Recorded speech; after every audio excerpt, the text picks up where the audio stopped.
Халықтық IPO қарқынды іске асуда. Қазтрансойл акцияларын алам деушілердің саны сағат сайын өсіп отыр. Ауылдағы ағайында елеулі шарадан шет қалған жоқ. Шортанды ауданына сапар жасаған Самұрық-Қазына мен Қазпошта өкілдері осыған көз жеткізді. Жалпы Ақмола облысында 2 күннің ішінде 900 есепшот ашылып, 5,5 миллион теңгеге өтініш түсті. Өсіп жатырмыз ғой. Бір жинаған келгендерім бар еді.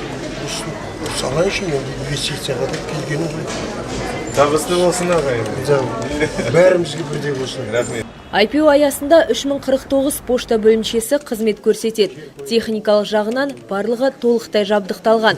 Есеп шотты ашу 10 минуттай ғана уақытталады, ал брокермен келісімшарт жасасуға 20 минут кетеді. Ұлттық байлықтардың қолжетімділігіне бірінші кезекте қатардағы азаматтар риза. Бірінші кезекте олардың еншісінде.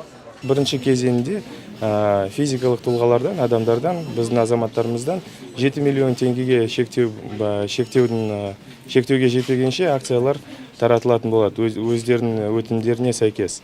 Екінші кезеңде сол қалған акцияларды біз зейнетақы қорларға тарататын боламыз. Солардың қатысқаннан кейін тағы да бір акция қалып кетсе, соны қайтадан физикалық тұлғаларға ұсынатын боламыз сатып алға. Сол кезде үшінші кезеңде шектеу болмайды.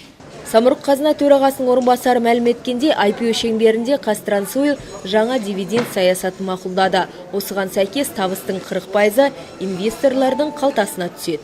Жалпы қарапайым қазақстандықтардың өзінің шамалы бір жинаған қаржылары болса, соны көбейтудің жолының бірі деп саналады.